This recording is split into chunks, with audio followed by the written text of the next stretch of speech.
El Génesis de la Biblia, en su capítulo Dios ordena el universo, dice: En el principio, cuando Dios creó los cielos y la tierra, todo era confusión, y no había nada en la tierra.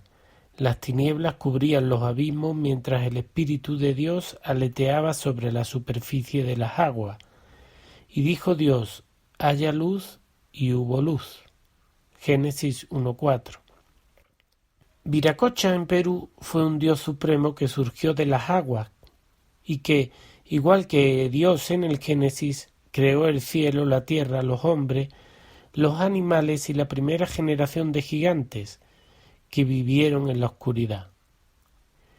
Dice el mito que Tixi Viracocha y sus dos hijos partieron desde Titicaca por 3 rutas diferentes, creando y destruyendo naciones, poniéndole nombres a las cosas y transformando en piedra a las poblaciones. Resulta interesante ver que, al igual que el dios bíblico, los dioses peruanos crearon el mundo poniéndole nombre a las cosas, y por lo tanto también lo crearon con su palabra. Sobre el hecho de que la palabra sería creadora, podemos ver que crear y creer tienen el mismo presente. Yo creo que puedo hacerlo, y una vez que lo creo, yo lo hago, yo lo creo. El sabio rabí Moisés ben Maimónides, nacido en Córdoba, España, en 1135 y muerto en 1204 en El Cairo, Egipto, dice en su Guía de Perplejos, un libro que te recomiendo, que las palabras que se usan en la Biblia para imagen y semejanza no son palabras que se usen para la forma física o material, sino que son palabras que se usan para lo intelectual, lo cual significa que Dios hizo a los hombres, según la Biblia, a su imagen y semejanza, porque les dio la capacidad de crear con sus mentes y por lo tanto con sus palabras. Es por esto que para los pueblos antiguos la palabra era sagrada y un trato podía validarse con la palabra, la cual nunca se debía romper. El verbo. Juan 1 dice en el Nuevo Testamento: en el principio era el verbo, y el verbo era con Dios, y el verbo era Dios. Verbo viene del latín verbum o palabra. Por lo tanto, Dios es la palabra, y en este caso concreto, verbum se puede referir también a la acción, al movimiento o a la realización de un hecho. Verbum viene de la raíz indoeuropea ver 6, que viene de rata, orden en sánscrito, retor, orador en griego y veriga, llamar, convocar en hitita, lo cual quiere decir que verbum se podría traducir como convocatoria o llamada al orden por el orador. Es por eso también que el primer capítulo del Génesis se llama Ordenando el Universo, porque es la palabra la que ordena el caos. Esta sabiduría de la Biblia también era conocida por los pueblos mesoamericanos. Por ejemplo, en México, el líder de los antiguos pueblos mexicas era considerado Tlatoani, que significa el que tiene la palabra o el que habla. En la actualidad, la ignorancia que ha traído la especialización de los estudiantes y los estudios ha provocado que una parte importante de personas critican a unas u otras religiones, desconociendo que en su base son prácticamente todas la misma. Una prueba de estos orígenes comunes estaría en las 3 palabras teo, teotl y tao. Teo en griego, teotl náhuatl y tao en chino. Las 3 se refieren a lo sagrado, a Dios o a la divinidad.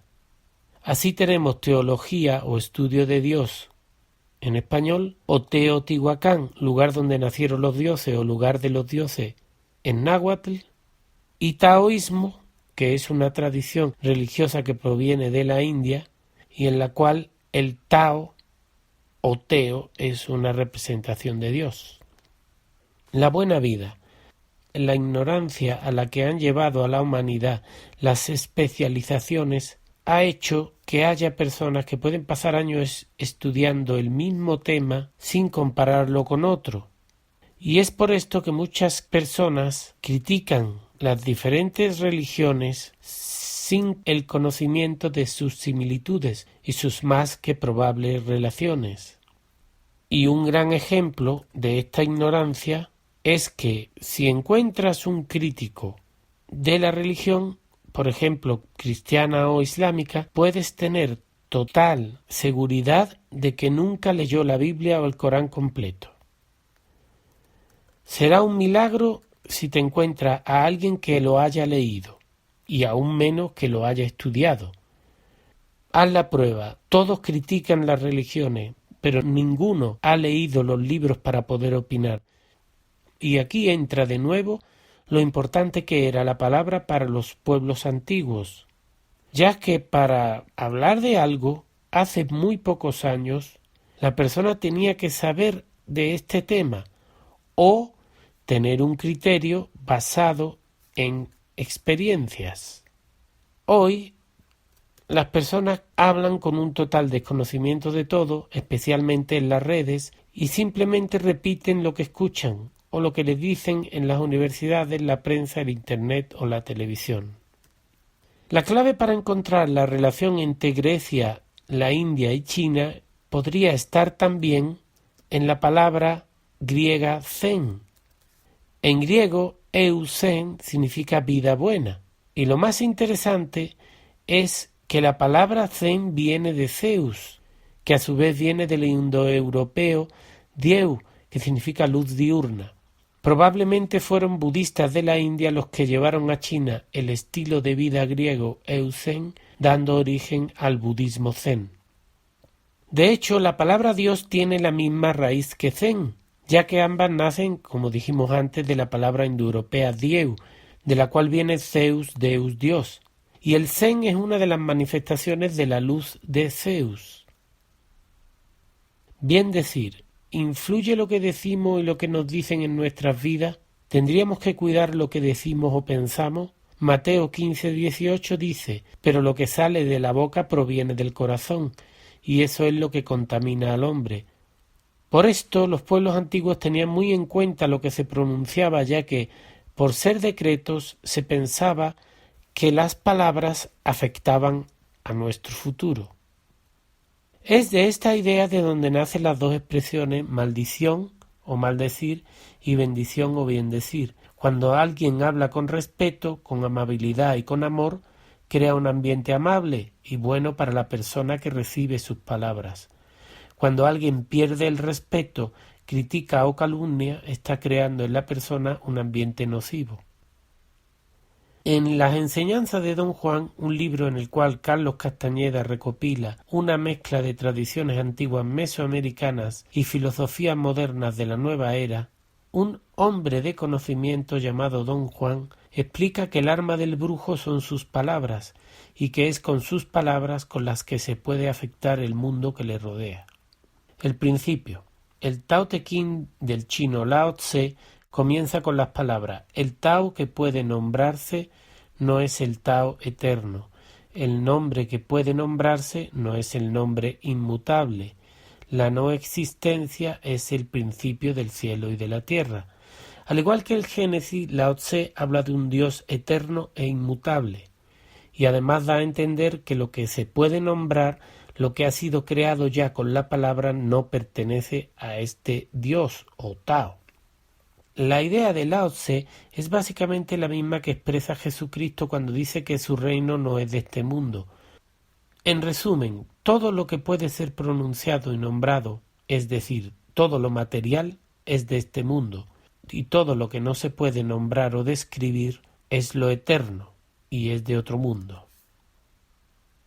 A una persona decente y honrada, en cuya palabra se puede confiar, se le dice que tiene principios, y estos principios para el hinduismo son el Dharma.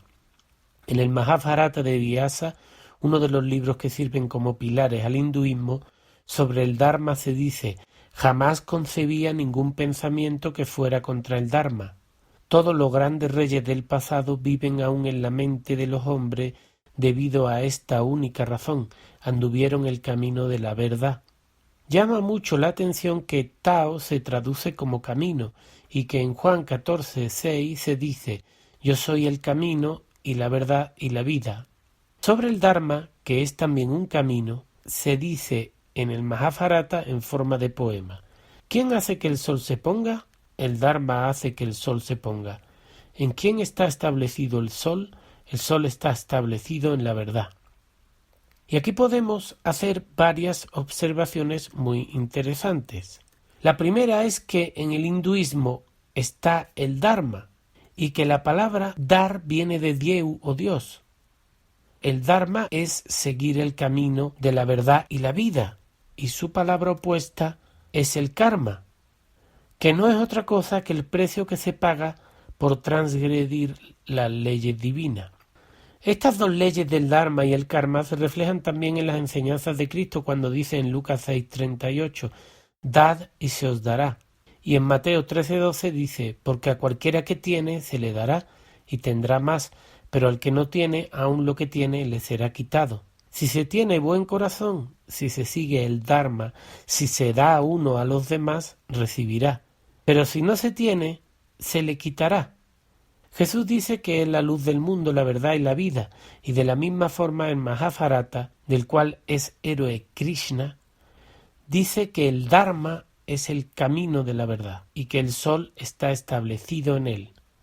Y si se tiene en cuenta que Dieu significa luz diurna y que gracias al sol muchos seres vivos podemos vivir y ver en las tinieblas, ¿será la verdad quizá un atributo que mezcla las dos cualidades del sol? Por un lado, el de la luz gracias a la que vemos, ver, y por el otro lado el atributo de dar vida, dar, verdad. Siguiendo con estas combinaciones vemos que el primer tiempo del presente de ir y de ver es el mismo. Así decimos ve de observar algo o ve de ir. Lo cual quiere decir que cuando ves algo, cuando lo sacas a la luz del conocimiento, ya lo has realizado. Es como si al verlo ya hubieras ido, al menos en el plano mental. Igual pasa con creer y crear, que ambos tienen el mismo tiempo del presente. Yo creo, lo cual quiere decir que cuando crees algo, lo creas. Yo creo algo y lo realizo. Quizá la clave está en la creencia o la fe, ya que fe significa conjunto de creencias. Quizá en lo que uno cree es donde está el poder creador. Por eso hay que elegir muy bien nuestras creencias. La inversión. Palabra y verbo son sinónimos, como vimos antes, significan lo mismo, y por lo tanto podríamos afirmar que para los pueblos antiguos lo más importante era la acción. La palabra es el primer paso para realizar una acción en el mundo material. Pensamos en hacerlo, lo decimos o escribimos y entonces lo realizamos. El desconocimiento que existe de la historia antigua y de los principios religiosos es mucha, y por esto el paso del tiempo ha desvirtuado todo, y la sabiduría antigua se está perdiendo. Y un ejemplo de esto está en el concepto actual del yoga, el cual es descrito en el Mahabharata de esta forma: tu deber es actuar, lo correcto está solo en la acción. No te preocupes en lo más mínimo por sus frutos. Cuando realices una acción, no pienses en resultados o recompensas, pero no te engañes pensando que la inacción te ayudará. No, tampoco tienes derecho a quedarte inactivo. Tan solo no te apegues a nada. Haz tu trabajo con mente imparcial, sin que te afecten el éxito o el fracaso. Se llama yoga a ese estado imparcial de la mente. Como vemos, el yoga es simplemente un estado imparcial de la mente. Por lo tanto, el yoga es una forma de vida. No ponerse la pierna detrás de la oreja o retorcerse sin sentido para entretenerse o relajarse. Si se tienen en cuenta las palabras de Krishna, el yoga es actuar, realizar tu labor, tu trabajo, renunciando a aceptar el éxito como bueno o el fracaso como malo. Los errores. Se afirma que el famoso hechizo abracadabra vendría del arameo abracadabra, que significa crearé como diré. Esta traducción confirmaría que el mundo se construye con nuestras palabras. Esta misma idea aparece también en la misa católica cuando el sacerdote dice: «Porque he pecado mucho de pensamiento, palabra, obra u omisión», lo cual describe claramente cuál es el orden de la creación. Primero creamos con el pensamiento, después con la palabra manifiesta y a continuación viene la obra o la omisión. Primero pensamos, después decimos, materializamos la idea y a continuación la realizamos. La palabra pecado proviene de la raíz indoeuropea ped, que significa pie, y posteriormente del latín peco, que significa tropezar, cometer una falta o error. La religión católica habla de 7 pecados capitales o tropiezos que todos cometemos. Todos estos pueden ser contrarrestados con virtudes de la siguiente forma: la pereza se combate con diligencia, la ira con paciencia, la lujuria con castidad, la soberbia con humildad, la avaricia con generosidad, la gula con templanza y la envidia con caridad. Como vemos, aquí hay palabras que contrarrestan a otras palabras.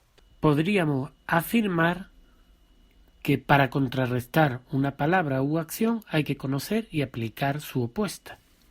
En el Majábharata se transmite esta misma idea cuando se dice que la persona ha de vivir siempre en el Dharma, en el camino correcto, sin cometer errores y sin desviarse de la verdad. Se trata de hacer lo que uno cree que está bien y de no hacer el mal intencionalmente. Volviendo a esto a demostrar que lo que pensamos y las palabras que decimos son las que construyen el mundo material a nuestro alrededor. Los conjuros, la magia negra, usando hechizos y maldiciones y por lo tanto palabras, puede conseguir que una persona enferme, que pierda todas sus propiedades o que incluso llegue a morir. Todo simplemente por la debilidad mental de la víctima o su falta de voluntad. Es curioso que en inglés spell significa al mismo tiempo deletrear y hechizo.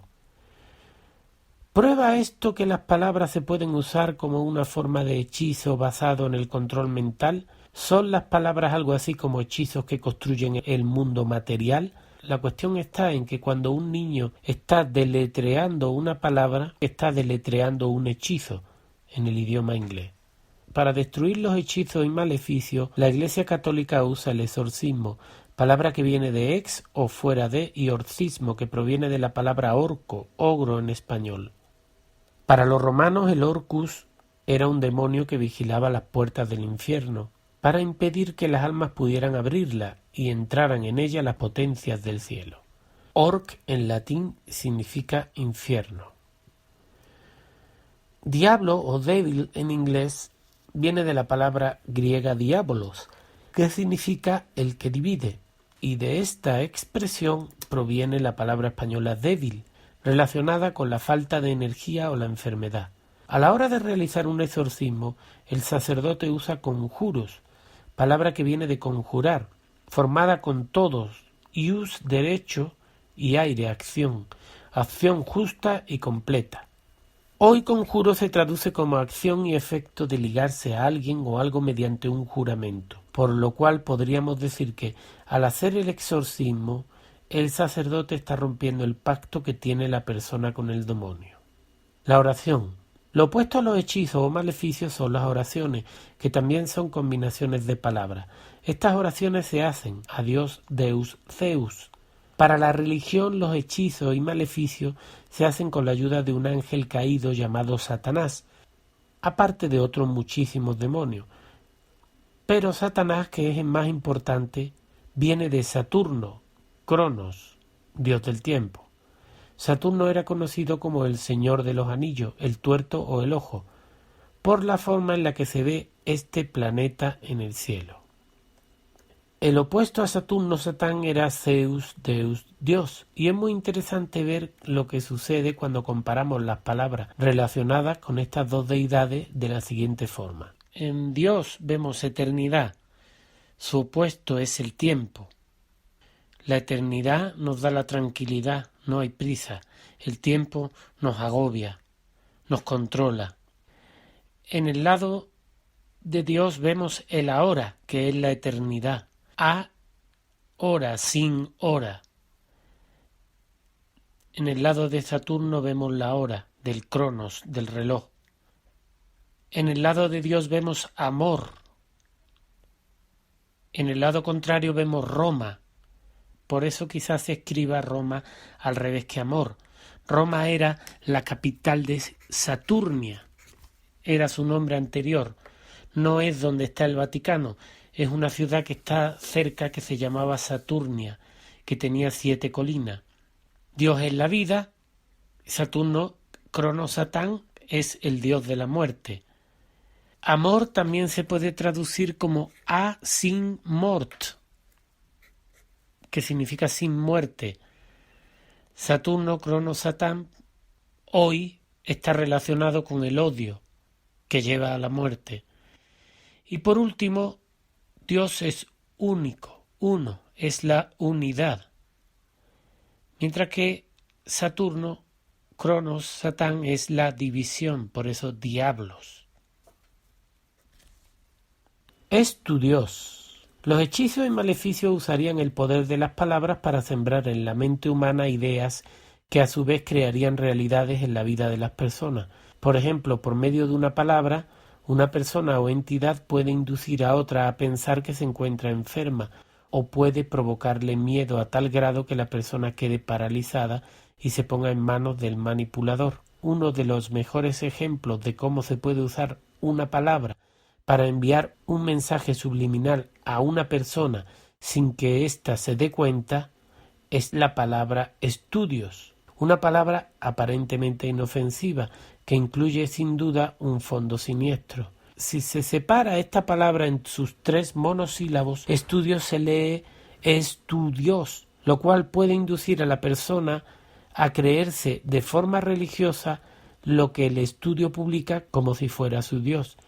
Es interesante cómo, a pesar de lo obvio que es, en la mayoría de los casos, las personas no son conscientes de este tipo de hechos y muy pocos se dan cuenta del mensaje subliminal que se esconde detrás de los estudios.